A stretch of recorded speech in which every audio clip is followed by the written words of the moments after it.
They said I wasn't good enough because I gave him daughters. My billionaire husband dumped me like trash for his pregnant mistress because I only gave him daughters. He married her 3 months later, flaunting his new son everywhere. But he forgot one thing. I knew his world better than anyone, and I used that knowledge to take everything he loved, piece by piece. Before we dive in, hit that subscribe button and turn on notifications because this isn't just a story about karma. This is about a woman who fought back and won. By the end of this, you'll understand why the best revenge isn't loud or messy. It's strategic, legal, and completely devastating. Now let me take you back to where it all started. My name is Gabrielle, and 11 years ago, I married a man I thought was my soulmate. Trevor was ambitious, charming, and building a real estate development company from the ground up. I was a corporate lawyer, young and hungry, ready to take on the world.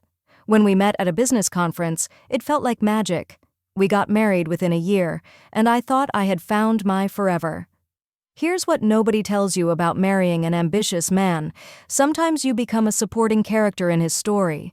I gave up my law career when our first daughter Nia was born. Trevor said it made sense. Someone needed to be home, and his business was taking off. Then Kennedy came along 2 years later, and suddenly I was a full-time mother. But I didn't mind. I loved my girls more than anything in this world. What I didn't realize was that I was still working. I was hosting dinners for investors, schmoozing with city council members at charity events, building relationships with everyone who mattered in Trevor's business world. I was the charming wife who made people feel comfortable, who remembered their children's names, who sent thoughtful gifts. While Trevor closed deals, I opened doors. His business partners loved me. Their wives trusted me. I was the secret weapon he didn't even appreciate. For years, everything seemed perfect. We had money, status, beautiful daughters, a mansion that looked like something out of a magazine.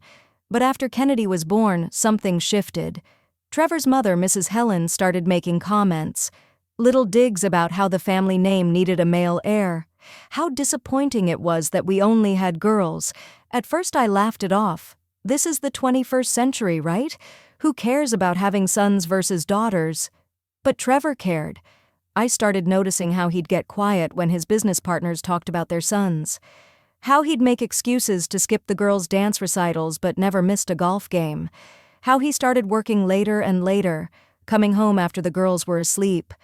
I tried everything to reconnect with him. I planned date nights, I tried to talk. I even suggested marriage counseling. He just brushed me off, said I was being dramatic, that he was building an empire and I needed to be patient. Then came the day that destroyed everything. I found an ultrasound picture in his car. At first, I thought maybe it was from one of our friends, something he was holding for someone. But then I saw the date. It was recent, and the name on it wasn't anyone I knew. Vanessa Thompson, his assistant, the 27-year-old woman who had been working for him for 2 years. I confronted him that night after I put the girls to bed. I'll never forget the look on his face. Not guilt, not shame, but relief. Like he was glad he didn't have to hide anymore. He told me Vanessa was 5 months pregnant with his son. His son. He said it like he had won the lottery. I asked him how long this had been going on, and he looked me dead in the eye and said it didn't matter anymore because she was giving him what I couldn't. A male heir. I felt like the floor had opened up beneath me. This man I had loved, supported, built a life with for over a decade was throwing me away like I was defective, like our daughters weren't enough, like I wasn't enough. He filed for divorce the next week. His lawyer was aggressive, trying to make me look unstable, like I was a gold digger who didn't deserve much. I was so broken, so devastated, that I just signed the papers. I took the settlement money, kept the house we lived in, and let him have almost everything else. I just wanted it to be over. 3 months later, Trevor married Vanessa in this huge ceremony that was all over social media. And when baby Trevor Jr. was born, you would have thought the second coming had arrived. Magazine covers, social media posts, parties where Mrs. Helen acted like she had finally been blessed with a real grandchild. My daughters would come home from visits crying because Grandma barely acknowledged them, too busy fawning over the baby boy. Trevor canceled plans with them constantly, always having some excuse about the baby needing him. I spent 6 months in the darkest depression of my life. I cried every night after putting my girls to bed.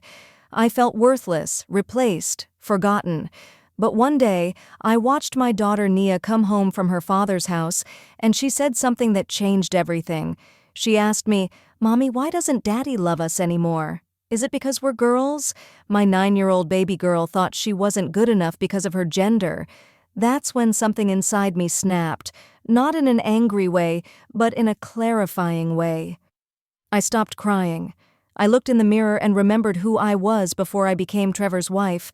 I was Gabrielle Thompson, corporate lawyer, the woman who graduated top of her class, who could negotiate million-dollar deals before I turned 30. I had let that woman disappear, but she was still in there. I made a decision that day. I was going to rebuild my law license, restart my career, and I was going to use every single thing I knew about Trevor's world to rise while he fell. Not through anything illegal or crazy, just through being better, smarter, and more strategic than he ever gave me credit for. I reconnected with my old law firm, and they welcomed me back with open arms. Turns out, I had a reputation as one of the sharpest corporate lawyers before I left. I started small, taking cases, rebuilding my skills. Then I specialized in exactly what Trevor did, real estate development law. I started representing developers and investors, learning every angle, every strategy. And here's where my revenge really began. See, I knew Trevor's business inside and out. I knew his patterns, his strategies, how he thought, what moves he made. For years I had sat at dinner tables listening to him plan deals. I knew which properties he targeted, what kind of investors he courted, even his timeline for projects, and now I was using all that knowledge to help his competitors. I didn't do anything illegal, I didn't steal files or break confidentiality, I simply advised other developers on how to be competitive in the market. If I knew Trevor liked to lowball initial offers and come back strong, I told my clients to go in with their best offer first. If I knew he relied on certain investors, I made sure my clients built relationships with different funding sources. Within 6 months, Trevor lost 3 major development deals. Each one cost him millions. And he had no idea I was the one advising the people who beat him. But I wasn't just focused on business. I remembered all those society connections I had built over the years, those charity events I had organized, those friendships with influential women in our city. I started hosting events again, elegant dinners and fundraisers. I invited everyone who mattered, and when they asked about my divorce, I didn't badmouth Trevor. I didn't have to. I just told the truth with grace and dignity. I talked about how painful it was to be replaced, how my daughters struggled with feeling less than their half-brother, how a man who could abandon his family so easily made me question everything. Word spread fast in those circles. Suddenly, Vanessa found herself excluded from events. Invitations stopped coming.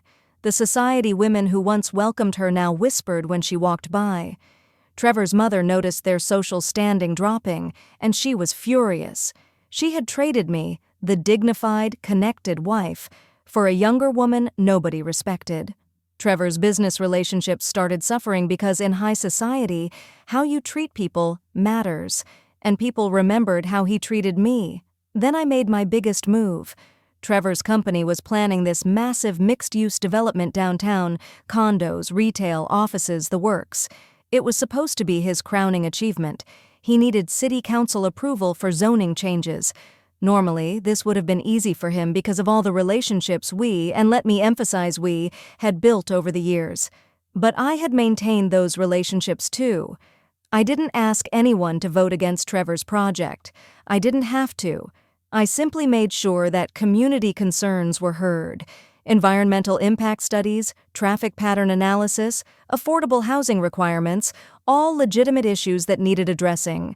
I volunteered my legal expertise to community groups who had questions. Every meeting got delayed, every approval got pushed back. The project that should have taken 6 months to get approved was stuck in bureaucratic limbo for over a year and a half. Do you know what happens to a real estate development when it gets delayed that long? Costs multiply. Investors get nervous. Some pull out entirely.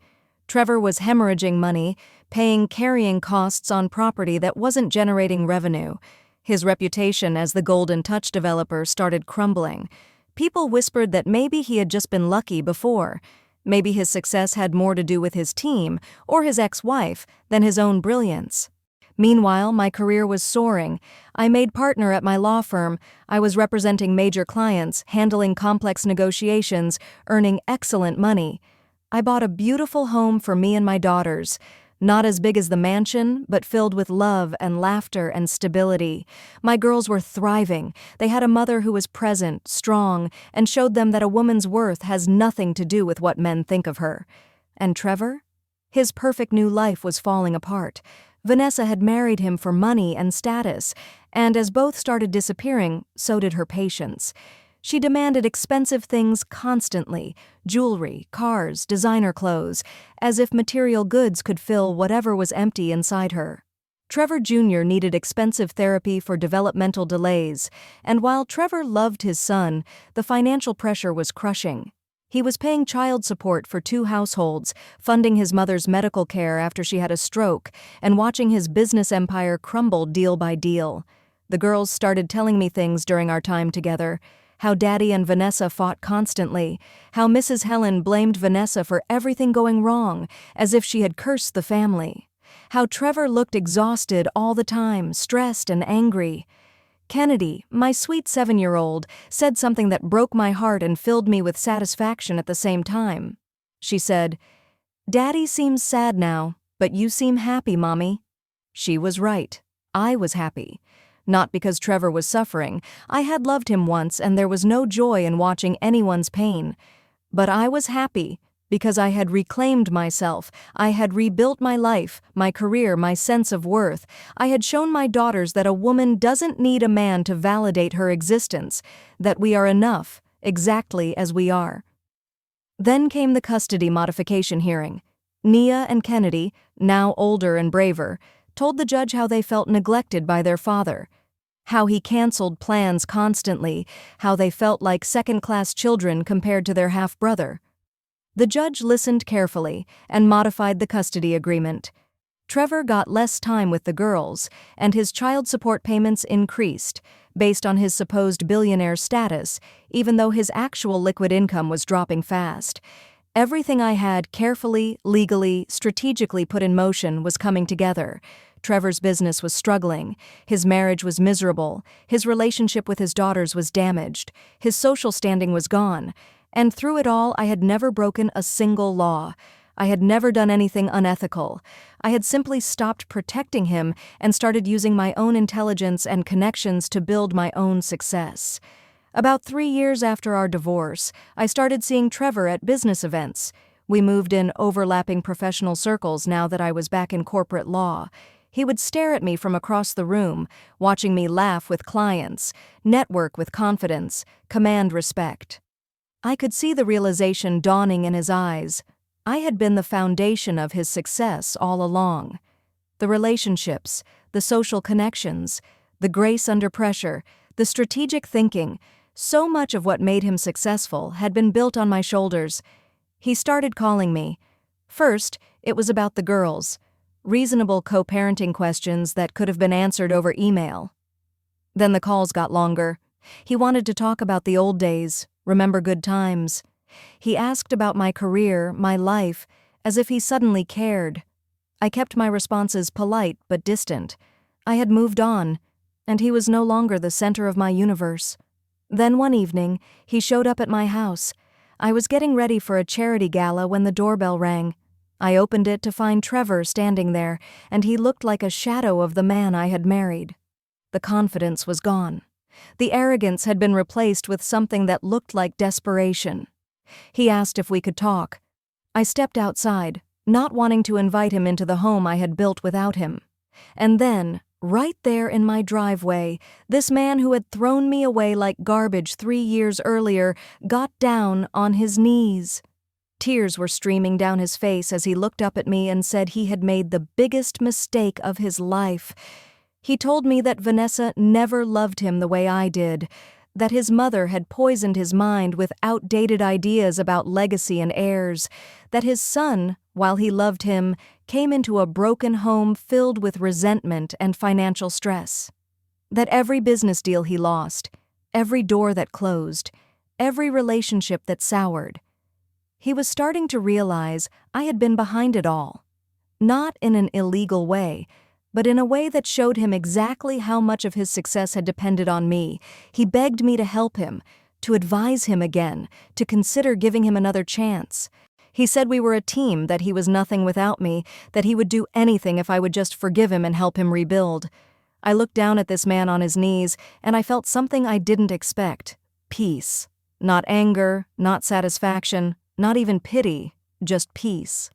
I helped him stand up, looked him directly in the eyes, and I spoke the truth that had been building in me for 3 years. I told him that he didn't just leave me. He taught our daughters that their worth depends on their gender, that he chose a womb over a partnership, a fantasy over reality. I told him I wasn't there to save him, that I wasn't his backup plan, and I wasn't the safety net he could fall into when his choices destroyed him. Everything he was losing, he did to himself. His own arrogance, his own weakness, his own inability to value what was real. Then I told him something that made his face go pale. I admitted that yes, every business loss he suffered was partly because of me. Every deal he lost, I had advised the winner. Every investor who pulled back, I had planted seeds of doubt. Every social door that closed, I had simply told the truth about what he did to his family. But here's what made it beautiful. I hadn't broken a single law. I hadn't done anything unethical. I had simply stopped protecting him and started competing against him. And I was better at the game than he ever was. His face crumpled as he realized the full scope of what had happened. I hadn't just moved on. I had strategically dismantled everything he took from me and built something better for myself. The woman he threw away had become his most formidable opponent, and he never saw it coming because he had never truly seen me at all. I told him that his relationship with our daughters was his responsibility to repair, that I would never stop him from being their father, but I would also never let them forget that they are valuable and loved exactly as they are. I wished him well with his son, with his life, with whatever he chose to do next. And then I walked back into my house and closed the door. Through the window, I watched him sit in his car for almost 20 minutes before driving away. And I felt nothing but gratitude that I had found my strength again, that I had shown my daughters what real power looks like, that I had proven to myself that my worth was never dependent on his validation. If this story touched you, hit that like button right now. Subscribe and turn on those notifications because I share real stories about women who don't just survive, they rise. Drop a comment telling me what you would have done in my position. Would you have taken him back? Would you have gone even further? I read every single comment. Remember this, the best revenge isn't loud or messy. It's strategic, legal, and completely devastating. Your power is in your intelligence, your resilience, and your refusal to let anyone define your worth. When someone throws you away, don't just pick up the pieces, build a whole new masterpiece they could never imagine. You are enough, exactly as you are. I'll see you in the next one. Stay blessed, stay smart, and never let anyone dim your light.